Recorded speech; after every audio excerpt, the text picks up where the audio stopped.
ನಮಸ್ಕಾರ, ನನ್ನ ಹೆಸರು ಗೋಪಾಲಕೃಷ್ಣ ಅಂತ. ನಾನೊಬ್ಬ ಟ್ರಾನ್ಸ್ಲೇಟರಾಗಿ ಕೆಲಸ ಮಾಡ್ತಿದ್ದೀನಿ. ಈ ಕಳೆದ ಕೆಲವು ದಿನಗಳಿಂದ PSI ಭಾಷಾಂತರ ಪತ್ರಿಕೆಗೆ ಸಂಬಂಧಿಸಿದಂತೆ ಇಂಗ್ಲೀಷಿಂದ ಕನ್ನಡಕ್ಕೆ, ಕನ್ನಡದಿಂದ ಇಂಗ್ಲೀಷ್ಗೆ ಯಾವ ರೀತಿಯಾಗಿ ಭಾಷಾಂತರ ಮಾಡಬೇಕು ಅಂತ ಅಲ್ಲಿ ಒಂದು 30 ಕ್ಲಾಸನ್ನು ಮಾಡಿ ಯೂಟ್ಯೂಬಲ್ಲಿ ಅಪ್ಲೋಡ್ ಮಾಡಿದ್ದೀನಿ. ಮತ್ತು ಇಲ್ಲಿವರೆಗೂ ನಾನು ಏನು ಮಾಡ್ತಿದ್ದೀನಪ್ಪ ಅಂದರೆ ಪ್ರಜಾವಾಣಿ ಮತ್ತು ಹಿಂದೂ ನ್ಯೂಸ್ ಪತ್ರಿಕೆ ಬರ್ತಕ್ಕಂಥ ಕೆಲವು ನ್ಯೂಸ್ಗಳನ್ನ ತಗೊಂಡು ಭಾಷಾಂತರನ ಯಾವ ರೀತಿಯಾಗಿ ಮಾಡಬೇಕು ಅಂತ ತೋರಿಸ್ತಾ ಇದ್ದೆ. ನಾನು ಯಾವುದೇ ರೀತಿಯಾಗಿ ಗ್ರಾಮರ್ ಕ್ಲಾಸ್ಗಳನ್ನ ಟೀಚ್ ಮಾಡಿರಲಿಲ್ಲ. ಇಲ್ಲಿವರೆಗೂ ಗ್ರಾಮರ್ ಕ್ಲಾಸ್ ಟೀಚ್ ಮಾಡಿರಲಿಲ್ಲ. ಸೊ ಅಂದರೆ ಟ್ರಾನ್ಸ್ಲೇಷನ್ ಸಂಬಂಧಪಟ್ಟಂಗೆ ಸ್ವಲ್ಪ ಹೆಲ್ಪ್ ಆಗೋದಕ್ಕೋಸ್ಕರ ಕೆಲವೊಂದು ಗ್ರಾಮರ್ ಕ್ಲಾಸ್ನ ಟೀಚ್ ಮಾಡೋದು ಅಂದ್ಕೊಂಡು ಈ ಮೊನ್ನೆಯಿಂದ ನಾನು ಗ್ರಾಮರ್ ಕ್ಲಾಸ್ನ ಟೀಚ್ ಮಾಡ್ತಾಯಿದ್ದೀನಿ. ಅಂದರೆ ಇಂಗ್ಲೀಷ್ನ ಒಂದು ಪ್ರಮುಖವಾದ ಭಾಗ ಅಂದರೆ active voice, passive voice. Active voice, passive voice ಕಲ್ತರೆ ನಿಮ್ಮ ಹತ್ರ ಒಂದು 75-80% ನೀವು ಸ್ವಲ್ಪ ಇಂಗ್ಲೀಷ್ ಕಲ್ತಂಗೆ ಆಗುತ್ತೆ, ಮತ್ತು ಟ್ರಾನ್ಸ್ಲೇಷನ್ ಕಲ್ತಂಗೆ ಆಗುತ್ತೆ. ಮತ್ತು ನಿಮಗೆ ಇಂಗ್ಲೀಷ್ ಕಲಿಯೋಕ್ಕೆ ಆಸಕ್ತಿ ಇದೆ, ಇಂಗ್ಲೀಷ್ ಕಲಿಯೋಂಥ ಆಸಕ್ತಿ ಇದ್ದರೆ ಈ ಕ್ಲಾಸ್ ನೋಡಿದ್ರೆ ನಿಮಗೆ ಒಂದು 75-80% ನೀವು ಒಂದು ಇಂಗ್ಲೀಷ್ ಕಲ್ತಂಗೆ ಆಗುತ್ತೆ. ಅಂದರೆ ನೀವು ಚೆನ್ನಾಗಿ ಆಕ್ಟಿವ್ ವಾಯ್ಸ್, ಪ್ಯಾಸಿವ್ ವಾಯ್ಸ್ ಕ್ಲಾಸನ್ನು ಚೆನ್ನಾಗಿ ನೀವು ಅರ್ಥ ಮಾಡ್ಕೊಂಡ್ರೆ ತುಂಬ ಸುಲಭ ಆಗುತ್ತೆ ನಿಮಗೆ. ಮತ್ತು ನಮ್ಮ ಮೊನ್ನೆ ಈಗ ಲಾಸ್ಟ್ ಕ್ಲಾಸಲ್ಲಿ ಆಕ್ಟಿವ್ ವಾಯ್ಸ್, ಪ್ರೆಸೆಂಟ್ ಟೆನ್ಸ್ ಸಂಬಂಧಪಟ್ಟಂಗೆ active voice class, passive voice ಕ್ಲಾಸನ್ನು ನಾನು ಮಾಡಿ ಈ ವಿಡಿಯೋಲಿ ಅಪ್ಲೋಡ್ ಮಾಡಿದ್ದೀನಿ. ಆ ವಿಡಿಯೋದ ಲಿಂಕನ್ನು ಈ ವಿಡಿಯೋದ ಕೆಳಗಡೆ ಅಂದರೆ ಡಿಸ್ಕ್ರಿಪ್ಷನಲ್ಲಿ ನಾನು ಲಿಂಕ್ ಹಾಕಿದ್ದು ಒಂದು ದಿವಸ ನೋಡ್ಕೊಂಬನ್ನಿ. ಆ ಕ್ಲಾಸ್ ನೀವು ನೋಡ್ಕೊಂಬಂದ್ರೆ ಈ ಕ್ಲಾಸ್ ನಿಮಗೆ ನೀಟಾಗಿ ಅರ್ಥವಾಗುತ್ತೆ. ಹಾಗಾಗಿ ನೋಡಿ ನಾನು ಒಂದು ಸ್ವಲ್ಪ ನೋಡ್ಕೊಂಬನ್ನಿ. ಯಾವುದೇ ಕಾರಣಕ್ಕೆ ಮಿಸ್ ಮಾಡಿಬಿಡಿ. ಒಂದು ಕಡೆಯಿಂದ ಏನು ಒಂದು 40 ನಿಮಿಷ ವಿಡಿಯೋ ಪೂರ ವಿಡಿಯೋ ನೋಡ್ಕೊಂಬನ್ನಿ. ಇವತ್ತು ನಾನು ಪಾಸ್ಟ್ ಟೆನ್ಸಲ್ಲಿ ಆಕ್ಟಿವ್ ವಾಯ್ಸಿಂದ ಪ್ಯಾಸಿವ್ ವಾಯ್ಸ್ಗೆ ಯಾವ ರೀತಿ ಮಾಡ್ಬೋದು ತೋರಿಸ್ಕೊಡ್ತಿದ್ದೀನಿ. ಪಾಸ್ಟ್ ಟೆನ್ಸಲ್ಲಿ 4 ಟೈಪ್ ಬರುತ್ತೆ. ಒಂದು ಸಿಂಪಲ್ 4 ಟೈಪ್ ಬರುತ್ತೆ. ಒಂದು simple past tense, continuous past tense, forward past tense, forward continuous past tense ಬರುತ್ತೆ. ಇಷ್ಟನ್ನು ನಾನು ಆಕ್ಟಿವ್ ವಾಯ್ಸಿಂದ ಪ್ಯಾಸಿವ್ ವಾಯ್ಸ್ ಯಾವ ರೀತಿ ಮಾಡ್ಬೋದು ತೋರಿಸ್ಕೊಡ್ತೀನಿ ನಿಮಗೆ. ಈಗ ನಾನೊಂದು ವಾಕ್ಯನ ಬೋರ್ಡ್ ಬರ್ಕೊಂತೀನಿ. ಈಗ ನೋಡಿ, ಈಗ ರೈತರು ರಾಗಿಯನ್ನು ತುಮಕೂರಿನಲ್ಲಿ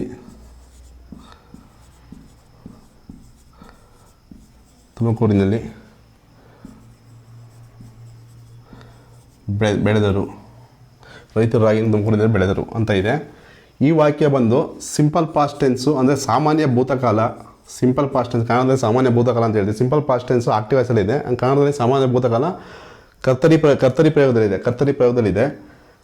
ಇದನ್ನು simple past tense passive voice ಮಾಡೋದು ಅಂದರೆ ಕರ್ಮಣಿ ಪ್ರಯೋಗ ಮಾಡೋಣ. Simple past tense passive voice ಮಾಡೋದು ಏನಾಗುತ್ತಪ್ಪ ಅಂತಂದರೆ ರಾಗಿಯನ್ನು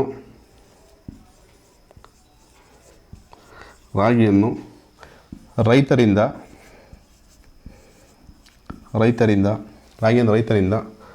ತುಮಕೂರಿನಲ್ಲಿ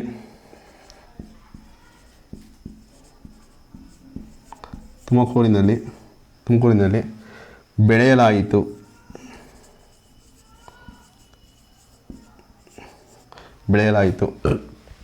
ರಾಗಿಯನ್ನು ರೈತರಿಂದ ತುಮಕೂರಿನಲ್ಲಿ ಬೆಳೆಯಲಾಯಿತು. ನೋಡಿ, ಈಗ ಆಕ್ಟಿವ್ ವಾಯ್ಸಿಂದ ಪ್ಯಾಸಿವ್ ವಾಯ್ಸ್ ಮಾಡ್ಬೇಕಂದ್ರೆ ಇಲ್ಲಿ ಕ್ರಿಯಾಪದ ನೋಡಿ, ಇಲ್ಲಿ ಕ್ರಿಯಾಪದ ಅಬ್ಸರ್ವ್ ಮಾಡ್ಕೊಳ್ಳಿ. ಇದು ಕ್ರಿಯಾಪದ. ಈಗ ಜಸ್ಟ್ ಈ ಕ್ರಿಯಾಪದ ಮಾತ್ರ ನಾವು ಬದಲಾವಣೆ ಮಾಡಿ ನೋಡಿ. ಇದು ಸಹ ಸಿಂಪಲ್ ಪಾಸ್ಟ್ ಬರುತ್ತೆ, ಅಂದರೆ ಸಾಮಾನ್ಯ ಭೂತಕಾಲ ಬರುತ್ತೆ. ಇದು ಸಹ ಸಾಮಾನ್ಯ ಭೂತಕಾಲ ಬರುತ್ತೆ. ಈ ಆಕ್ಟಿವ್ ವಾಯ್ಸ್, ಪ್ಯಾಸಿವ್ ವಾಯ್ಸ್ ಹೆಂಗೆ ತೋರಿಸ್ತೀವಿ ಅಂತಂದರೆ ಬೆಳೆದೊಂದು ಆಕ್ಟಿವ್ ವಾಯ್ಸು, ಬೆಳೆಯಲಾಯಿತು ಪ್ಯಾಸಿವ್ ವಾಯ್ಸು. ಇದು ಆಕ್ಟಿವ್ ವಾಯ್ಸು, ಇದು ಪ್ಯಾಸಿವ್ ವಾಯ್ಸು, ಅಂದರೆ ಕರ್ತರಿ ಪ್ರಯೋಗ, ಇದು ಕರ್ಮಣಿ ಪ್ರಯೋಗ. ಇಲ್ಲಿ ರೈತರನ್ನು ಸಬ್ಜೆಕ್ಟ್, ಇದು ಕರ್ತರು. ಇಲ್ಲೂ ಸಹ ರೈತರು ಅನ್ನೋದೇ ಸಬ್ಜೆಕ್ಟ್. ಇಲ್ಲಿ ಕ್ರಿಯೆಯನ್ನು ಮಾಡಿರ್ತಕ್ಕಂಥವ್ರು ರೈತರೇ, ಇಲ್ಲಿ ಕ್ರಿಯೆಯನ್ನು ಮಾಡ್ತಿರ್ತಕ್ಕಂಥವ್ರು ರೈತರೇ. ಇಲ್ಲಿ ಆಬ್ಜೆಕ್ಟ್ ಕರ್ಮಪದ ಬಂದು ರಾಗಿ ಏನಂತ ಆಗುತ್ತೆ. ಇಲ್ಲಿ ಕರ್ಮಪದ ಬಂದು ರಾಗಿನೇ. ಇದೊಂದು ಪ್ಲೇಸ್ ಅಷ್ಟೇ. ಇದು ಒಂದು ಪ್ರಿಪೋಷನ್ ಬರುತ್ತೆ. ಇದು ನಾವು ಆಕ್ಟಿವ್ ವಾಯ್ಸಿಂದ ಪ್ಯಾಸಿವ್ ವಾಯ್ಸ್ ಮಾಡೋಕ್ಕಂದ್ರೆ ಪ್ರಮುಖವಾಗಿ ಏನು ಅಬ್ಸರ್ವ್ ಮಾಡ್ಕೋ ಅಂದರೆ ಸಬ್ಜೆಕ್ಟ್, ವರ್ಬ್, ಆಬ್ಜೆಕ್ಟ್ ಇಷ್ಟನ್ನು ಮಾತ್ರ ನಾವು ಅಬ್ಸರ್ವ್ ಮಾಡೋಕ್ಕಾಗುತ್ತೆ. ಈಗ ನಾವು ಸಿಂಪಲ್ ಪಾಸ್ಟ್ ಟೆನ್ಸ್ ಆಕ್ಟಿವ್ ವಾಯ್ಸ್ನ ನಿಯಮ ಬರ್ಕೊಳ್ಳೋಣ. ಇಂಗ್ಲೀಷ್ ವಾಕ್ಯ ರಚನೆ ಮಾಡೋಕ್ಕೋಸ್ಕರ simple past tense active voice ನಿಯಮ ಬರ್ಕೊಳ್ಳೋಣ. ಈಗ ಸಿಂಪಲ್ ಪಾಸ್ಟು ಆಕ್ಟಿವ್ ವಾಯ್ಸ್ನ ನಿಯಮ ಏನಪ್ಪ ಅಂತಂದರೆ ಸಬ್ಜೆಕ್ಟು ಆಬ್ಜೆಕ್ಟು. ಈಗ ಫಸ್ಟ್ ಸಬ್ಜೆಕ್ಟ್ ಬರ್ಕೊಳ್ಳೋಣ. ರೈತರು ಅಂದರೆ farmers.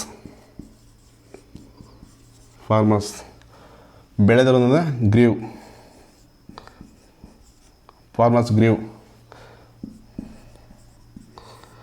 Ragi in Tumakuru. Farmers grew ragi in Tumakuru ಅಂತ ಆಗುತ್ತೆ. ಇದು ಸಬ್ಜೆಕ್ಟ್ ಆಗುತ್ತೆ. ಇದು V2, ಇದು ಆಬ್ಜೆಕ್ಟು. ನೋಡಿ, ಸಬ್ಜೆಕ್ಟು V2 ಅಂದರೆ ಈ ಗ್ರೋ ಅಂತ ಇದೆ. ಗ್ರೋನ V2 ರೂಪ, ಗ್ರೋ ಅನ್ನೋದು V1 ಆಗುತ್ತೆ. ಗ್ರೋನ V2 ರೂಪ ಗ್ರೀವ್ ಅಂತ ಆಗುತ್ತೆ. ಇಲ್ಲಿ V2 ಬಳಸಿದ್ದೀವಿ. ಈ ರಾಗಿ ಅನ್ನೋದು ಆಬ್ಜೆಕ್ಟು, ಇನ್ನೊಂದು ಪ್ರಿಪೋಷನ್. ಇದು ಅದೇ ರೀತಿಯಾಗಿ simple past tense passive voice ನಿಯಮ ಬರೀತೀನಿ. ಈಗ ಜಸ್ಟ್ ಈಗ ಅಳಿಸಿ ಹಾಕಿರ್ತೀನಿ ಇದನ್ನು. ನೆಕ್ಸ್ಟ್ ಕೊನೆಗೆ ಎಲ್ಲ ಟೆನ್ಸ್ ಮಾಡಾದ್ಮೇಲೆ ನಿಮಗೆ ಎಲ್ಲ ಒಂದು ನಿಯಮ ಬರೀತೀನಿ. ಈಗ simple past tense passive voice ನಿಯಮ ಏನಾಗುತ್ತಪ್ಪ ಅಂದರೆ, ಸಿಂಪಲ್ ಪಾಸ್ಟ್ ಟೆನ್ಸು ಪ್ಯಾಸಿವ್ ವಾಯ್ಸ್ನ ನಿಯಮ ಏನಾಗುತ್ತೆ ಅಂದರೆ, ಸಿಂಪಲ್ ಪಾಸ್ಟು ಪ್ಯಾಸಿವ್ ವಾಯ್ಸ್ನ ನಿಯಮ ಏನಾಗುತ್ತಪ್ಪ ಅಂತಂದರೆ, ಆಬ್ಜೆಕ್ಟು ವಾಜುವರು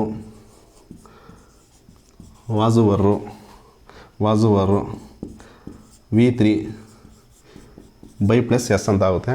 ಈ ನಿಯಮದ ಪ್ರಕಾರ ಅಂದರೆ ಈ ನಿಯಮ ಬಂದು ಸಿಂಪಲ್ ಪಾಸ್ಟ್ ಪ್ಯಾಸಿವ್ ವಾಯ್ಸ್ನ ನಿಯಮ. ಈ ನಿಯಮದ ಪ್ರಕಾರ ನಾವು ಈ ವಾಕ್ಯನ ಮಾಡೋಣ. ಈ ನಿಯಮ ನಿಮಗೆ ಇಂಗ್ಲೀಷ್ನ ಕನ್ನಡಕ್ಕೆ ಮಾಡ್ಬೇಕು ಗೊತ್ತಿರಬೇಕಾಗುತ್ತೆ, ಕನ್ನಡದ ಇಂಗ್ಲೀಷ್ ಮಾಡೋಕ್ಕಾದ್ರೆ ಈ ನಿಯಮ ನಿಮ್ಗೆ ಗೊತ್ತಿರಬೇಕಾಗುತ್ತೆ.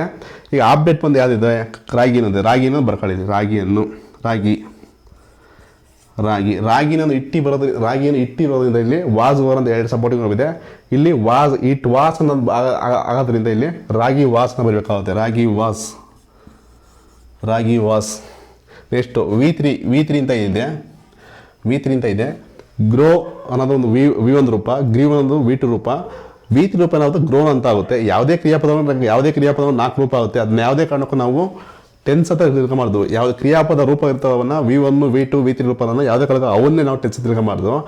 ಅವುಗಳನ್ನ ಯಾವ ಟೆನ್ಸ ಬಳಸ್ತೀವಿ ತಿಳ್ಕೊಬೇಕು ಅಷ್ಟೇ. ಬಿಟ್ಟರೆ ಅವನ್ನೇ ನಾವು ಟೆನ್ಸ್ ನೋಡ್ಬಿಟ್ಟು ಅವನ್ನೇ ಅಂದರೆ ಕ್ರಿಯಾಪದ ರೂಪಗಳನ್ನು ನೋಡ್ಬಿಟ್ಟು ಟೆನ್ಸ್ ಅಂತ ಡಿಸೈಡ್ ಮಾಡ್ಕೋಬಾರ್ದು. ಇಲ್ಲಿ ರಾಗಿ ವಾಸ್ ಗ್ರೋನ್ ಬೈ ಫಾರ್ಮರ್ಸ್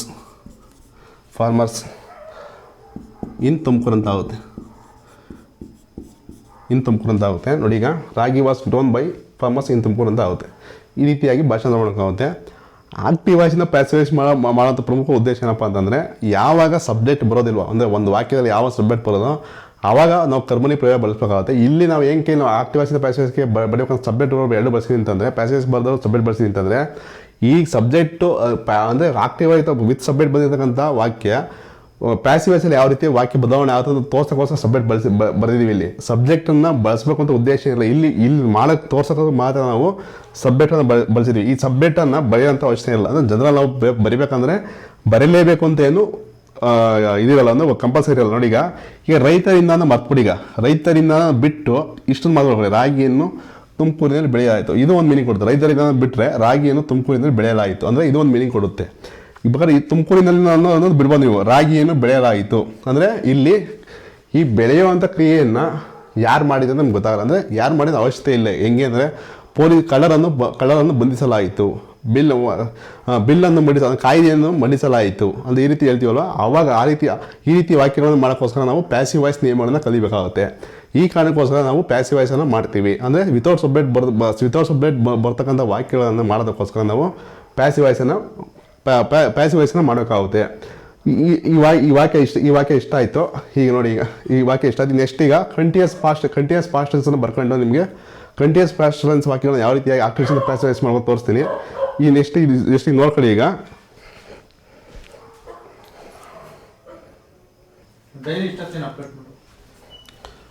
ಈಗ ನಾನು ಸಿಂಪಲ್ ಪಾಸ್ಟ್ ಟೆನ್ಸು ಅಂದರೆ ಸಿಂಪಲ್ ಪಾಸ್ಟ್ ಟೆನ್ಸ್ ಇರೋದನ್ನ ಸಿಂಪಲ್ ಪಾಸ್ಟ್ ಟೆನ್ಸ್ ವಾಕ್ಯ ಬರ್ಕೊಂಡಿದ್ದು. ಈಗ ನಾವು ಕಂಟಿನ್ಯೂಸ್ ಪಾಸ್ಟ್ ಟೆನ್ಸ್ ಮಾಡ್ತಾ ಇದ್ದೀವಿ. ಕಂಟಿನ್ಯೂಸ್ ಪಾಸ್ಟ್ ಟೆನ್ಸಿಗೆ ವಾಕ್ಯ ಜಸ್ಟ್ ಈ ಕ್ರಿಯಾಪದ ಚೇಂಜ್ ಮಾಡಿದ್ರೆ ಅದು ಕಂಟಿನ್ಯೂಸ್ ಪಾಸ್ಟ್ ಆಗುತ್ತೆ. ಈಗ ನೋಡಿ, ಬೆಳೆಯುತ್ತಿದ್ದರು.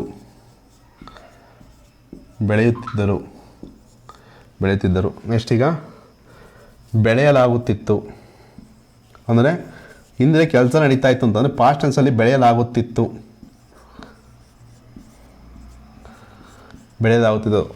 ಇದು ಕಂಟಿನ್ಯೂಸ್ ಪಾಸ್ಟ್ ಟೆನ್ಸ್. ಬೆಳೆಯುತ್ತಿದ್ದರು ಅಂದರೆ ಹಿಂದೆ ಕೆಲಸ ಆಗ್ತಿದ್ದನ್ನು ಹೇಳುತ್ತೆ. ಅಂದರೆ ಇನ್ಸ್ಟೇಷಲಿ ಇಂಥ ಕೆಲಸ ಮಾಡ್ತಾಯಿದ್ರು. ಈಗ ಉದಾಹರಣೆ ಹೆಂಗೆ ಅಂದರೆ, ನಾನು ಬೆಳಗ್ಗೆ 9 ಗಂಟೆಗೆ ಏನು ಕೆಲಸ ಮಾಡ್ತಿದ್ದೆ ಅಂದರೆ ಬೆಳಗ್ಗೆ 9 ಗಂಟೆ ಸಮಯದಲ್ಲಿ ನಾನು ತಿನ್ನುತ್ತಿದ್ದೇನು ಅಂದರೆ ಕಂಟಿನ್ಯೂಸ್ ಪಾಸ್ಟ್ ಟೆನ್ಸಲ್ಲಿ ಕ್ರಿಯೆ ನಡೀತಾ ಇತ್ತು. ಬೆಳಗ್ಗೆ 10 ಗಂಟೆ ಸಮಯದಲ್ಲಿ ಮಾಡ್ತಿದ್ದೇನೆ ಅಂದರೆ ನಾನು 10 ಗಂಟೆಯಲ್ಲಿ ಓದುತ್ತಿದ್ದೇನೆ ಅಂದರೆ ಪಾಸ್ಟ್ ಟೆನ್ಸಲ್ಲಿ ಕ್ರಿಯೆ ನಡೀತಿದ್ದನ್ನು ಹೇಳೋದಕ್ಕೆ ನಾವು ಕಂಟಿನ್ಯೂಸ್ ಪಾಸ್ಟ್ ಟೆನ್ಸ್ ಯೂಸ್ ಮಾಡ್ತೀವಿ. ಕಂಟಿನ್ಯೂಸ್ ಪಾಸ್ಟ್ ಟೆನ್ಸ್ ಇದು ವರ್ಷಕ್ಕೆ ಕಳೆದ ಮೇನಲ್ಲಿ ಜೂನಲ್ಲಿ ಏನು ಮಾಡ್ತೀವಿ ಅಂದರೆ ಕಳೆದ ಜೂನ್ನಲ್ಲಿ ಓದುತ್ತಿದ್ದೇನು ಅಧ್ಯಯನ ಮಾಡುತ್ತಿದ್ದು ಅಂತ ಹೇಳ್ತೀವಲ್ವ. ಅಂದರೆ ಕಂಟಿನ್ಯೂಸ್ ಪಾಸ್ಟ್ ಟೆನ್ಸ್ ಅಂದರೆ ಹಿಂದೆ ಪಾಸ್ಟ್ ಟೆನ್ಸಲ್ಲಿ ಕ್ರಿಯೆ ಪ್ರೋಸೆಸ್ ಇದೆ ಅಂದರೆ ಕ್ರಿಯೆ ಪ್ರೋಸೆಸ್ ಇದ್ದಿದ್ದನ್ನು ಹೇಳೋದಕ್ಕೋಸ್ಕರ ನಾವು ಕಂಟಿನ್ಯೂಸ್ ಪಾಸ್ಟ್ ಟೆನ್ಸ್ ಬಳಸ್ತೀವಿ. ಸೊ ಸಿಂಪಲ್ ಪಾಸ್ಟನ್ನು ಜಸ್ಟ್ ಇಂಥ ಕ್ರಿಯೆ ಆಯಿತು ಅಂತ ಅಷ್ಟೇ. ಅದು ಯಾವ ಬೇಕಾದ್ರೂ ಇರ್ಬೋದು. ಅದರಿಂದ ಹಿಂದೆ ಯಾವ ಬೇಕಾದ್ರೂ ಇರ್ಬೋದು. ಜಸ್ಟ್ ಕ್ರಿಯೆ ಆಯಿತು ಅಂತ ಬಳಸ್ತೀವಿ. ಅಂದರೆ ಬೆಳೆದ್ರು ಅಂತ ಇತ್ತಲ್ವ, ಅದು ಕ್ರಿಯೆ ಮಾಡಿದ್ರು 2020 ರಾಗಿಯನ್ನು ಬೆಳೆದ್ರು ಅಷ್ಟೇ, ಅಂದರೆ ಇಂಥ ಕ್ರಿಯೆ ಮಾಡಿದ್ರು ಅಷ್ಟೇ ಅಂತ. ಅದು ಜಸ್ಟ್ ಸಿಂಪಲಾಗಿ ಹೇಳೋದು ಅಷ್ಟೇ, ಅದು ಇಂಥ ಕ್ರಿಯೆ ಆಯಿತು ಅಷ್ಟೇ. ಅದು ಇನ್ನು ಈಗ ಬೆಳೆಯುತ್ತಿದ್ದರು ಅಂತ ಇದೆ, ಇದು ಬೆಳೆಯಲಾಗುತ್ತದೆ ಅಂತ ಇದೆ. ಈ ನೋಡಿ ಇದರಲ್ಲೂ ಅಷ್ಟೇ, ಇದು ಕರ್ತೃ, ಇದೇ ಕರ್ತೃ, ಇದು ಕರ್ಮ, ಇದು ಕ್ರಿಯೆ, ಇದು ಕರ್ಮ, ಕರ್ತೃ, ಇದು ಕ್ರಿಯೆ. ಈಗ ಇದು ಕಂಟಿನ್ಯೂಸ್ ಪಾಸ್ಟ್ ಇದೆ, ಕಂಟಿನ್ಯೂಸ್ ಪಾಸ್ಟ್ ಇದೆ, continuous past tense active voice ಇದೆ. ಇದು ಆಕ್ಟಿವ್ ವಾಯ್ಸ್ ಅಂದರೆ ಆಕ್ಟಿವ್ ವಾಯ್ಸ್ ಕರ್ತವ್ಯ ಪ್ರಯೋಗ ಅಂತ ಕನ್ನಡದಲ್ಲಿ ಬರ್ದಿಲ್ಲ, ಆಕ್ಟಿವ್ ವಾಯ್ಸ್ ಅಂತ ಬರ್ದಿದ್ದೀನಿ. ಈ ಕಂಟಿನ್ಯೂಸ್ ಪಾಸ್ಟ್ ಟೆನ್ಸ್ನ ಇಂಗ್ಲೀಷ್ನ ನಿಯಮ ಬರ್ಕೊಳ್ಳೋಣ ಇಲ್ಲಿ. ಕಂಟಿನ್ಯೂಸ್ ಪಾಸ್ಟ್ ಟೆನ್ಸು ಆಕ್ಟಿವ್ ವಾಯ್ಸ್ನ ನಿಯಮ ಏನಾಗುತ್ತಪ್ಪ ಅಂದರೆ, ಕಂಟಿನ್ಯೂಸ್ ಪಾಸ್ಟ್ ಟೆನ್ಸು ಆಕ್ಟಿವ್ ವಾಯ್ಸ್ನ ನಿಯಮ ಏನಪ್ಪ ಅಂತಂದರೆ, ಕಂಟಿನ್ಯೂಸ್ ಪಾಸ್ಟ್ ಆಕ್ಟಿವ್ ವಾಯ್ಸ್ ನಿಯಮ ಏನಪ್ಪ ಅಂದರೆ, subject, was, were, V4 plus object. Subject, was, were, V4 object. V4 ಅಂದರೆ ವರ್ಬ್ ಐನ್ ಜಿ ಫಾರ್ಮ್ ಅಂತ ಅರ್ಥ. ಗ್ರೋನ್, ಗ್ರೋಯಿಂಗ್ ಅಂತ ಅದು. V4 ಅಂದರೆ 4ನೇ ರೂಪ, ಅದು ಕ್ರಿಯಾಪದದ 4ನೇ ರೂಪ. ಯಾವುದೇ ಕ್ರಿಯಾಪದ ಒಳ್ಳೆ, ಈಗ ಗೇವ್, ಗಿವನ್, ಗಿವಿಂಗ್ ಅಂತ ಅದು. ಟೇಕು, ಟುಕ್ಕು, ಟೇಕನ್, ಟೇಕಿಂಗ್ ಅಂತ V4 ಅಂದರೆ ಕ್ರಿಯಾಪದ 4ನೇ ರೂಪ. ಅದು ಜಸ್ಟ್ ರೂಪ ಅಷ್ಟೇ. ಆ ರೂಪನ ಎಲ್ಲಿ ಬಳಸ್ಬೋದು ಗೊತ್ತಿಲ್ಲ ನೋಡಿ. ಈಗ V4 ಕಂಟಿನ್ಯೂಸ್ ಪ್ರೆಸೆಂಟ್ ಹೆಸರು ಬಳಸ್ತೀವಿ, ಕಂಟಿನ್ಯೂಸ್ ಪಾಸ್ಟ್ ಹೆಸರು ಬಳಸ್ತೀವಿ, ಕಂಟಿನ್ಯೂಸ್ ಫ್ಯೂಚರ್ ಹೆಸರು ಬಳಸ್ತೀವಿ.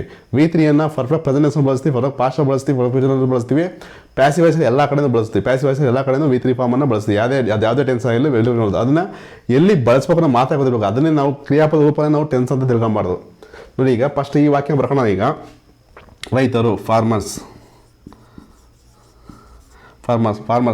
ಅನ್ನೋದು ದೇಗ್ ಬರೋದ್ರಿಂದ ಅಂದರೆ ಅವರು ಅಂತ ಆಗೋದ್ರಿಂದ ಇಲ್ಲಿ ವರ್ ಅಂತ ಆಗೋದು. Farmers var. V4 ಅಂದರೆ ಫಾರ್ಮರ್ಸ್ ವರ್ ಗ್ರೋಯಿಂಗ್ ನೋಡಿ. ಅದೇ ಅಕಸ್ಮಾತ್ ಕಂಟಿನ್ಯೂಸ್ ಪ್ರೆಸೆಂಟ್ ಆಗಿದ್ರೆ ಫಾರ್ಮರ್ಸ್ ಆರ್ ಗ್ರೋಯಿಂಗ್ ಅಂತ ಆಗೋದು. ಕಂಟಿನ್ಯೂಸ್ ಪ್ರೆಸೆನ್ಸ್ ಅಂದರೆ ಫಾರ್ಮರ್ಸ್ ವಿಲ್ ಬಿ ಗ್ರೋಯಿಂಗ್ ಅಂತ ಆಗುತ್ತೆ. Farmers are growing ragi in Tumakuru. ಇದೊಂದು ಮಾದರಿ ಹಾಕೊಂಡು ಎಷ್ಟು ವಾಕ್ಯ ಬೇಕಾದ್ರೆ ನೀವು ಮಾಡ್ಕೊಂಬಂದು ನೀವು ಸರಿ, ಎಷ್ಟು ಬೇಕಾದ್ರೆ ಮಾಡ್ಕೊಂಬಂದು. ಜಸ್ಟ್ ಒಂದು ವಾಕ್ಯ ತಗೊಂಡು ಆಕ್ಟಿವೇಷನ್ ಪ್ರೆಸೆಂಟ್ ಮಾಡೋಕೆ ಹೆಂಗೆ ತೋರಿಸ್ತಾ ಇದ್ದೀನಿ ಅಷ್ಟೇ ಇಲ್ಲಿ. ಹಾಗೇನು ಇಷ್ಟ ಆಯ್ತು. ಈಗ ಈ ವಾಕ್ಯ ಹಿಂಗೆ ಮುಗಿಕೊಳ್ಳುತ್ತೆ. ಈಗ ಈ ವಾಕ್ಯದಕ್ಕೆ ಒಂದು ರೂಲ್ಸ್ ಬರ್ಕೊಳ್ಳೋಣ. ಈಗ ರೂಲ್ಸ್ ಪ್ರಕಾರ ಏನಾಗ್ತಂದರೆ, ಇಲ್ಲಿ ಫಸ್ಟ್ ಆಬ್ಜೆಕ್ಟ್ ಬರುತ್ತೆ. Was were being plus V3 by plus S. Object was were being V3 by plus S ಅಂತ ಆಗುತ್ತೆ. First object ragi was being, ಅದು ನಿಯಮದಲ್ಲೇ ಇದೆ. ಸಬ್ಜೆಕ್ಟ್ ರಾಗಿನದು ಇಟ್ಟಿ ಬರೋದ್ರಿಂದ ಇಲ್ಲಿ ವಾಸ್ ತೊಗೊಂಡಿದ್ದೀವಿ. ಬೀಯಿಂಗ್ ಅನ್ನೋದು ನಿಯಮದಿಂದ ಇದು ಕಂಟಿನ್ಯೂಟಿ ತೋರಿಸುತ್ತೆ. ಪ್ರೋಸೆಸ್ ಇರೋದನ್ನು ತೋರಿಸುತ್ತೆ, ಪ್ರೋಸೆಸ್ ಇದ್ದಿದ್ದನ್ನು ತೋರಿಸುತ್ತೆ. ಕಂಟಿನ್ಯೂಸ್ ಪ್ರೋಸೆಸ್ ಇರೋದನ್ನು ತೋರಿಸುತ್ತೆ. ಕಂಟಿನ್ಯೂಸ್ ಪಾಸ್ಟ್ ಆದರೆ ಪ್ರೋಸೆಸ್ ಇದ್ದಿದ್ದನ್ನು ತೋರಿಸುತ್ತೆ. ಅಂದರೆ ರಾಗಿ ವಾಸ್ ಬೀಯಿಂಗ್, ಅದೇ ಜಸ್ಟ್ ಬೀಯಿಂಗ್ ಅನ್ನೋ ಮೀನಿಂಗ್ ಏನಿಲ್ಲ, ಜಸ್ಟ್ ಅದು ನಿಯಮ ಅಷ್ಟೇ. ರೂಲ್ಸ್ ಇದೆ, ಒಂದು ಸೂತ್ರ ಇದ್ದಂಗೆ ಅಷ್ಟೇ. ಅದು was being grown by farmers in Tumakuru.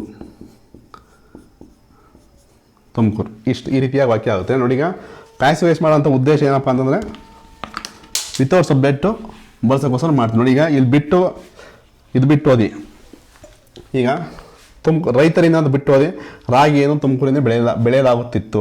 ಇವೆರಡು ಬಿಟ್ಟು ಓದ್ಬೇಕಾದ್ರೆ ರಾಗಿಯನ್ನು ಬೆಳೆಯಲಾಗುತ್ತಿತ್ತು, ಇದೇ ಒಂದು ಮೀನಿಂಗ್ ಕೊಡುತ್ತೆ. ಅಂದರೆ ವಿತೌಟ್ ಸಬ್ಜೆಕ್ಟ್ ಬರೆದಿರ್ತಕ್ಕಂಥ ವಾಕ್ಯಗಳನ್ನ ಮಾಡೋದಕ್ಕೋಸ್ಕರ, ಸಬ್ಜೆಕ್ಟ್ ಅಂದರೆ ಕ್ರಿಯೆಯನ್ನು ಮಾಡ್ತಕ್ಕಂಥ ವ್ಯಕ್ತಿ ಅಂತ ಅರ್ಥ. ಕ್ರಿಯೆಯನ್ನು ಮಾಡ್ತಕ್ಕಂಥ ವ್ಯಕ್ತಿ ಇಲ್ಲ ವಸ್ತುವನ್ನ ಸಬ್ಜೆಕ್ಟ್ ಅಂತ ಹೇಳ್ತೀವಿ. ಇದು ವಿತೌಟ್ ಸಬ್ಜೆಕ್ಟ್ ಇಲ್ಲದೆ ಬರೆದಿರ್ತಕ್ಕಂಥ ವಾಕ್ಯಗಳು ಮಾಡೋಕ್ಕೆ ನಾವು ಇದನ್ನು ಬಳಸ್ತೀವಿ. Ragi was being grown by farmers in Tumakuru ಅಂತ ಆಗುತ್ತೆ. ಈ ರೀತಿಯಾಗಿ ವಾಕ್ಯ ಮಾಡೋಕ್ಕಾಗುತ್ತೆ.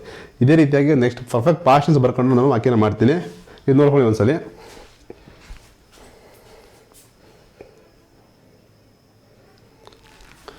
ಈಗ ನಾನು ಪರ್ಫೆಕ್ಟ್ ಪಾಸ್ಟ್ ಟೆನ್ಸ್ ಯಾವ ರೀತಿಯಾಗಿ ಆಕ್ಟಿವೇಷನ್ ಪ್ಯಾಸೇಜ್ ಮಾಡ್ಕೊಂಡು ತೋರಿಸ್ತೀನಿ. ಈಗ ಇಲ್ಲಿ ಬೆಳೆಯುತ್ತಿದ್ದರು ಅಂತ ಇದೆ. ಬೆಳೆಯುತ್ತಿದ್ದರು ಇದು ಕಂಟಿನ್ಯೂಸ್ ಪಾಸ್ಟ್ ಆಗಿತ್ತು. ಇದನ್ನು ಪರ್ಫೆಕ್ಟ್ ಪಾಸ್ಟ್ ಮಾಡ್ಕೊಂಡ್ರೆ ಬೆಳೆಯುತ್ತಿದ್ದರು ಅಂತ ಇದೆ. ಇಲ್ಲಿ ಬೆಳೆದಿದ್ದರು ಅಂದರೆ ಪರ್ಫೆಕ್ಟ್ ಅಂದರೆ ಎಕ್ಸಾಕ್ಟಾಗಿ ಕೆಲಸ ಆಗಿತ್ತು. ಬೆಳೆದಿದ್ದರು 2020 ಇಷ್ಟು ಪ್ರಮಾಣದಲ್ಲಿ ಆಗಿ ಬೆಳೆದಿದ್ದರು ಅಂದರೆ ಪರ್ಫೆಕ್ಟಾಗಿ ಹೇಳೋದು. ಪರ್ಫೆಕ್ಟಾಗಿ ಹೇಳೋದು ಅಂದರೆ ಸಿಂಪಲ್ ಪಾಸ್ಟ್ ಬೆಳೆದರು. ಸಿಂಪಲ್ ಪಾಸ್ಟ್ ಏನಾಗುತ್ತೆ, ಬೆಳೆದರು ಅಂತ ಆಗುತ್ತೆ. ಪರ್ಫೆಕ್ಟ್ ಅಂದರೆ ಬೆಳೆದಿದ್ದರು ಅಂದರೆ ಪರ್ಫೆಕ್ಟ್ ಹೇಳೋದು. ಬೆಳೆದಿದ್ದರು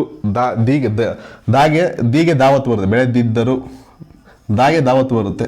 ಬೆಳೆದಿದ್ದರು ಇದು ಬೆಳೆಯಲಾಗಿತ್ತು ನೋಡಿ, ಅಲ್ಲಿ ಬೆಳೆಯಲಾಯಿತು ಅಂತ ಐತೆ, ಜಸ್ಟ್ ಬೆಳೆಯಲಾಯಿತು ಅಂತ ಐತೆ ಅಲ್ಲಿ, ಇಲ್ಲಿ ಬೆಳೆಯಲಾಗಿತ್ತು ಅಂತ ಪರ್ಫೆಕ್ಟ್ ಆಗುತ್ತೆ. ಇದು ಪರ್ಫೆಕ್ಟ್ ಪಾಸ್ಟ್ ಟೆನ್ಸ್ ತೋರಿಸುತ್ತೆ. ಬೆಳೆಯಲಾಗಿತ್ತು, ಬೆಳೆಯಲಾಗಿತ್ತು. ಈಗ ಕರ್ತೃ ಕರ್ಮ ಕ್ರಿಯೆ, ಇದು ಕ್ರಿಯೆ, ಇದು ಕರ್ಮ ಕರ್ತೃ ಕ್ರಿಯೆ ಅಂತ ಆಗುತ್ತೆ. ಇದು ಫಸ್ಟ್ ಈ ವಾಕ್ಯ ಬಂದು perfect past tense, perfect past active ವಾಯ್ಸಲ್ಲಿದೆ. ಪರ್ಫೆಕ್ಟ್ ಪಾಸ್ಟ್ ಟೆನ್ಸು ಆಕ್ಟಿವ್ ವಾಯ್ಸಲ್ಲಿದೆ. ಇದು ಪರ್ಫೆಕ್ಟ್ ಪಾಸ್ಟು ಪ್ಯಾಸಿವ್ ವಾಯ್ಸಲ್ಲಿದೆ, ಅಂದರೆ ಕರ್ಮಣಿ ಪ್ರಯೋಗದಲ್ಲಿದೆ. ಈ ವಾಕ್ಯನ ನಾವು ಇಂಗ್ಲೀಷ್ ಬರೆಯೋಣ. ಈಗ ಫಸ್ಟ್ ಈ ವಾಕ್ಯ ನಿಯಮ ಬರ್ಕೊಳ್ಳೋಣ. ಇಲ್ಲಿ ಪರ್ಫೆಕ್ಟ್ ಪಾಸ್ಟು ಪ್ಯಾಸಿವ್ ವಾಯ್ಸ್ನ ನಿಯಮ, ಆಕ್ಟಿವ್ ವಾಯ್ಸ್ನ ನಿಯಮ, ಸಬ್ಜೆಕ್ಟು ಹ್ಯಾಡು V3 ಆಬ್ಜೆಕ್ಟು. ಈ ನಿಯಮ ಪ್ರಕಾರ ಈ ವಾಕ್ಯನ ಬರೆಯೋಣ. ಇದು ಅಂದರೆ ಇದು ಆಕ್ಟಿವ್ ವಾಯ್ಸಲ್ಲೇ ಇದೆ. ಈ ವಾಕ್ಯ ರೈತರು, ಫಾರ್ಮರ್ಸ್ ಹ್ಯಾಡ್. ಇಲ್ಲಿ ಎಲ್ಲ ಸಬ್ಜೆಕ್ಟ್ಗೂ ಹ್ಯಾಡೇ ಬರುತ್ತೆ. ಇಲ್ಲಿ ಪರ್ಫೆಕ್ಟ್ ಪ್ರೆಸೆಂಟ್ ಟೆನ್ಸ್ ಆಗಿರೋದು, ಇದು ಪರ್ಫೆಕ್ಟ್ ಪಾಸ್ಟ್ ಟೆನ್ಸ್, ಇದು ಪರ್ಫೆಕ್ಟ್ ಪ್ರೆಸೆಂಟ್ ಆಗಿದ್ರೆ ಅಲ್ಲಿ ಯಾವ ಯಾಸ್ ಬರುತ್ತೆ ಅಂದರೆ ಈ ಶಿ ಇಟ್ ಬಂದಾಗ ಯಾಸ್ ಬರುತ್ತೆ, ಐ ವಿ ಯು ದೇ ಬಂದಾಗ ಹ್ಯಾವ್ ಬರುತ್ತೆ. ಇಲ್ಲಿ ಪರ್ಫೆಕ್ಟ್ ಪಾಸ್ಟಲ್ಲಿ ಆ್ಯಡ್ ಒಂದೇ ಬರುತ್ತೆ, ಅಂದರೆ ಈ ಸಪೋರ್ಟಿಂಗ್ ಒಂದೇ ಬರುತ್ತೆ. ಇಲ್ಲಿ ಯಾವುದೇ ರೀತಿ ಬೇರೆ ಸಪೋರ್ಟಿಂಗ್ ಬರಲ್ಲ. ಅಂದರೆ ಪರ್ಫೆಕ್ಟ್ ಪಾಸ್ಟ್ ಹ್ಯಾಡ್ ಬಿಟ್ಟು ಯಾವುದು ಬರಲ್ಲ. ಎಲ್ಲ ಸಬ್ಜೆಕ್ಟ್ಗೂ ಹ್ಯಾಡೇ ಬಳಸ್ತೀವಿ. ಹ್ಯಾಡ್ ಇದು V3 ಇದೆ. ಗ್ರೋ ಅಂತ ಕ್ರಿಯಾಪದ ತೊಗೊಂಡ್ರೆ ಗ್ರೋನ V2 ರೂಪ ಅಂದ್ರೆ ಗ್ರೀವ್ ಅಂತ ಆಗುತ್ತೆ. V3 ರೂಪ ಬಂದು ಗ್ರೋನ್ ಅಂತ ಆಗುತ್ತೆ. V4 ರೂಪ ಗ್ರೋಯಿಂಗ್ ಅಂತ ಆಗುತ್ತೆ. V3 ರೂಪ ಬಂದು ಗ್ರೋನ V3 ರೂಪ ಬಂದು ಗ್ರೋನ್ ಅಂತ ಆಗುತ್ತೆ. Farmers grown, ragi in Tumakuru, ರೈತರು ತುಮಕೂರಿನಲ್ಲಿ ರಾಗಿಯನ್ನು ಬೆಳೆದರು. ನೆಕ್ಸ್ಟು ಈ ರೀತಿ ಆಯಿತು. ಈಗ perfect past tense passive voice ನಿಯಮ ಬರ್ಕೊಳ್ಳೋಣ. ಪರ್ಫೆಕ್ಟ್ ಪಾಸ್ಟ್ ಟೆನ್ಸು ಪ್ಯಾಸಿವ್ ವಾಯ್ಸ್ನ ನಿಯಮ ಬರ್ಕೊಳ್ಳೋಣ. Perfect past tense P past passive ವಾಯ್ಸ್ನ ನಿಯಮ ಬರ್ಕೊಳ್ಳೋಣ. ನಿಯಮ ಏನಾಗುತ್ತಪ್ಪ ಅಂತಂದರೆ object had been plus V3 by plus S ಅಂತ ಆಗುತ್ತೆ. ಪ್ಯಾಸಿವ್ ವಾಯ್ಸಲ್ಲಿ ಯಾವುದೇ ಟೆನ್ಸ್ನ ಪ್ಯಾಸಿವ್ ವಾಯ್ಸ್ ಇರ್ಬೋದು. ಅಂದರೆ V3 ರೂಪನೇ ಬಳಸಬೇಕಾಗುತ್ತೆ. ಅಲ್ಲಿ ಅಂದರೆ ಕ್ರಿಯಾಪದ V3 ರೂಪನೇ ಬಳಸಿ. ಅದು ಯಾವುದೇ ಟೆನ್ಸ್ ಆಗಲಿ, ಪ್ರೆಸೆಂಟ್ ಟೆನ್ಸ್ ಆಗಲಿ, ಪಾಸ್ಟ್ ಟೆನ್ಸ್ ಆಗಲಿ, ಪ್ಯಾಸಿವ್ ವಾಯ್ಸಲ್ಲಿ ಮಾತ್ರ ಕ್ರಿಯಾಪದ ಒಂದೇ, V3 ರೂಪನೇ ಯಾವುದೇ ಕ್ರಿಯಾಪದದ V3 ರೂಪನೇ ಬಳಸಬೇಕಾಗುತ್ತೆ. ಇಲ್ಲಿ ರಾಗಿ ಅನ್ನೋದು ರಾಗಿ ಹ್ಯಾಡ್ ಅನ್ನೋ ರೂಲ್ಸ್ ಇದೆ, ಬರ್ಕೊಳ್ಳಿ. ಹ್ಯಾಡು. ನೆಕ್ಸ್ಟ್ ಬೀನ್ ರೂಲ್ಸ್ ಇದೆ, ಬರ್ಕೊಳ್ಳಿ. ಹ್ಯಾಡ್ ಬೀನ್ ಅಂದರೆ ಇದೇ ನಮಗೆ ಹ್ಯಾಡ್ ಬೀನ್ ನೋಡಿದ್ರೆ ನಮ್ಗೆ ಗೊತ್ತಾಗೋದು ಈ ವಾಕ್ಯ ಪ್ಯಾಸಿವ್ ವಾಯ್ಸ್ ಇದೆ. Perfect past tense passive voice ಇದೆ ನಮ್ಗೆ ಗೊತ್ತಾಗೋದು ನಮಗೆ ಹ್ಯಾಡ್ ಬೀನು ಪ್ಲಸ್ಸು V3 ವರ್ಬಿಂದ ಏನಾಗುತ್ತೆ had been grown, ragi had been grown by farmers. By ಅನ್ನೋ ರೂಲ್ಸ್ ಇದೆ, ಬೈ ಫಾರ್ಮರ್ಸ್ ಇನ್ ತುಮಕೂರು. ಈ ರೀತಿ ragi had been grown by farmers in Tumakuru ಅಂತ ಆಗುತ್ತೆ. ಅಂದರೆ ಇದು object, had been verb, by ಅನ್ನೋ ಸಬ್ಜೆಕ್ಟು, ಇನ್ನೊಂದು ಪ್ರಿಪೋಷನ್ನು. ಈ ರೀತಿಯಾಗಿ ಟ್ರಾನ್ಸ್ಲೇಷನ್ ಆಗುತ್ತೆ. ಈ ಪ್ಯಾಸಿವ್ ವಾಯ್ಸ್ ಮಾಡೋ ಉದ್ದೇಶ ಏನಪ್ಪ ಅಂತಂದ್ರೆ ನೋಡಿ, ಈಗ ರೈತರಿಂದ ಅಂದ್ಬಿಟ್ರೆ ರಾಗಿಯನ್ನು ತುಮಕೂರಿನಿಂದ ಬೆಳೆಯಲಾಗಿತ್ತು, ರಾಗಿಯನ್ನು ಬೆಳೆಯಲಾಗಿತ್ತು. ಈ ರೀತಿಯಾಗಿ ಪ್ಯಾಸೇಜ್ ವಾಕ್ಯನ ಕಲಿಬೇಕಾಗುತ್ತೆ. ಅಂದರೆ ಪ್ಯಾಸೇಜ್ ಮಾಡೋ ಉದ್ದೇಶನೇ ವಿತೌಟ್ ಸಬ್ಜೆಕ್ಟ್ ಬರ್ತಕ್ಕಂಥ ಬರ್ತಕ್ಕಂಥ ವಾಕ್ಯವನ್ನು ನಾವು ಟ್ರಾನ್ಸ್ಲೇಷನ್ ಮಾಡೋಕ್ಕೋಸ್ಕರ ಬಳಸ್ತೀವಿ. ಸಬ್ಜೆಕ್ಟ್ ಬಂದರೆ ನೇರವಾಗಿ ಆಕ್ಟಿವ್ ಸೆಂಟೆನ್ಸ್ ಮಾಡ್ತೀವಿ, ಈ ಕಾರಣಕ್ಕೋಸ್ಕರ ಬಳಸ್ತೀವಿ. ಈ ನಿಯಮಗಳನ್ನ ಹೇಳ್ತಾ ಇದ್ದಲ್ವಾ, ಈ 12 ನಿಯಮ ಇದೆ. ಅಂದರೆ ಒಟ್ಟಾರೆ 21 ನಿಯಮ ಇದೆ. ಆಕ್ಟಿವ್ ಪ್ಯಾಸಿವ್ ಸೇರಿ 21 ನಿಯಮ ಬರುತ್ತೆ. ಈ ನಿಯಮದಿಂದ ಹೊರಗಡೆ ಎಲ್ಲೂ ಸೆಂಟೆನ್ಸ್ ಬರೋದೇ ಇಲ್ಲ. ನೆಕ್ಸ್ಟ್ ಮೋಡಲಾಗ್ಸಿವರೆಗೂ ಆಕ್ಟಿವ್ ಸ್ಪೇಸ್ ಕೊಡ್ತೀನಿ. ಈ ಆಕ್ಟಿವ್ ಸ್ಪೇಸ್ ಬಿಟ್ಟು ಬೇರೆ ಎಲ್ಲೂ, ಅಂದರೆ ಈ ಮೇಜರಾಗಿ ಇದರಲ್ಲೇ ಬರುತ್ತೆ. ನೆಕ್ಸ್ಟ್ ಶುಡ್ಡು, ಕ್ಯಾನು ಎಲ್ಲ ಬರ್ತಲ್ಲ, ಅದರಲ್ಲಿ ಅವು ಆಕ್ಟಿವ್ ಸ್ಪೇಸಸ್ ಆಗ್ತವೆ. ಅದು ಒಂದು ಕ್ಲಾಸ್ ಮಾಡ್ತೀನಿ, ನಿಮ್ಗೆ ಗೊತ್ತಾಗುತ್ತೆ. ಇಷ್ಟು ಬಿಟ್ಟು ಈ ವಾಕ್ಯ ನಿಯಮಗಳು ಬಿಟ್ಟು ಎಲ್ಲೂ ಬೇರೆ ಇದು ಬಿಟ್ಟು ವಾಕ್ಯಗಳು ಸೆಂಟೆನ್ಸ್ ರಚನೆ ಮಾಡೋಕ್ಕೆ ಆಗಲ್ಲ. ಬೇರೆ ಇದೇ ಸ್ವಲ್ಪ ಒಂಚೂರು ಡಿಫ್ರೆನ್ಸ್ ಬರುತ್ತೆ. ಬಟ್ ಇದೇ ಮೇಜರ್ ಅಂದರೆ ಆಕ್ಟಿವ್ ಬೇಸ್ ಮೇಜರು. ಈಗ ಪರ್ಫೆಕ್ಟ್ ಪಾಸ್ಟ್ ಆಯಿತು, ಪರ್ಫೆಕ್ಟ್ ಕಂಟಿನ್ಯೂಸ್ ಪಾಸ್ಟ್ ಮಾಡ್ತೀನಿ. ಪರ್ಫೆಕ್ಟ್ ಕಂಟಿನ್ಯೂಸ್ ಪಾಸ್ಟನ್ನು ಪ್ಯಾಸಿವ್ ವಾಯ್ಸ್ ಮಾಡೋದಕ್ಕೆ ಆಗಲ್ಲ. ಜಸ್ಟ್ ಪರ್ಫೆಕ್ಟ್ ಕಂಟಿನ್ಯೂಸ್ ಪಾಸ್ಟನ್ನು ಆಕ್ಟಿವ್ ವಾಯ್ಸ್ ಯಾವ ರೀತಿ ಮಾಡೋದನ್ನ ಈಗ ನೆಕ್ಸ್ಟ್ ನೋಡೋಣ. ಈಗ ಇದು ನೋಡ್ಕೊಳ್ಳಿ ಒಂದ್ಸಲ.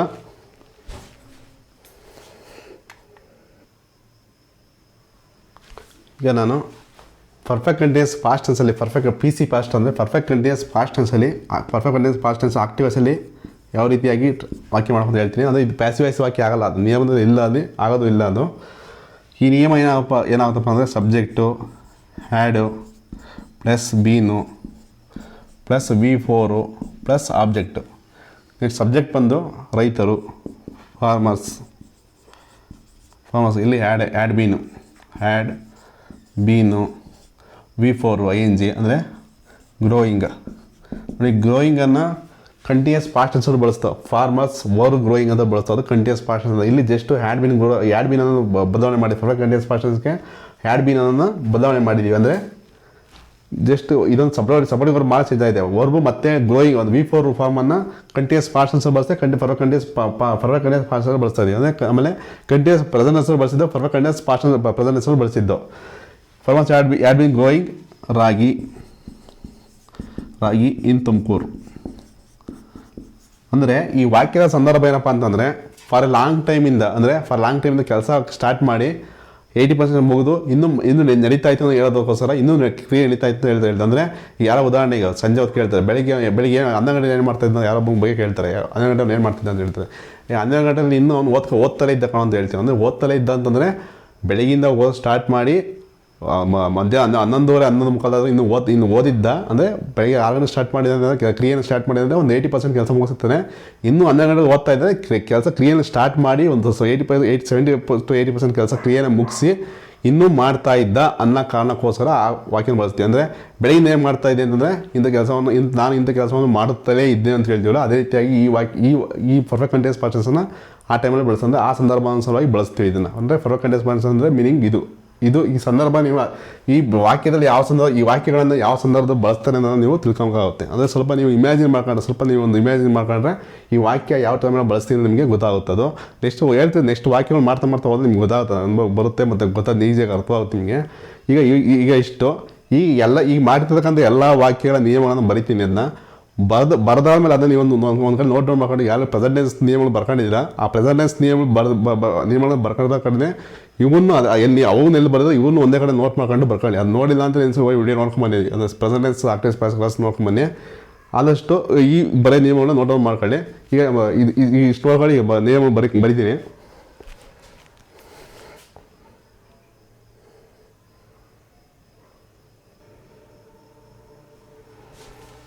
ಈಗ ಪಾಸ್ಟ್ ಟೆನ್ಸಲ್ಲಿ ಬರ್ತಕ್ಕಂಥ ಆಕ್ಟಿವ್ ವಾಯ್ಸ್ ಪ್ಯಾಸಿವ್ ವಾಯ್ಸ್ ನಿಯಮಗಳನ್ನು ಬರ್ದೀನಿ. ಈಗ ಪಾಸ್ಟ್ ಟೆನ್ಸಲ್ಲಿ 4 ಟೈಪ್ ಬರುತ್ತೆ. ಒಂದು simple past tense, continuous past tense, perfect past, continuous past ಅಂತ. ಸಿಂಪಲ್ ಪಾಸ್ಟ್ ಅಂದರೆ ಸಾಮಾನ್ಯ ಭೂತಕಾಲ, ಕಂಟಿನ್ಯೂಸ್ ಪಾಸ್ಟ್ ಅಂದರೆ ಅಪೂರ್ಣ ವರ್ತಮಾನ ಕಾಲ, ಪರ್ಫೆಕ್ಟ್ ಪಾಸ್ಟ್ ಟೆನ್ಸ್ ಅಂದರೆ ಸಂಪೂರ್ಣ ಭೂತಕಾಲ, ಪರ್ಫೆಕ್ಟ್ ಕಂಟಿನ್ಯೂಸ್ ಪಾಸ್ಟ್ ಅಂದರೆ ಸಂಪೂರ್ಣ ಅಪೂರ್ಣ ಭೂತಕಾಲ ಅಂತ ಹೇಳ್ತೀವಿ.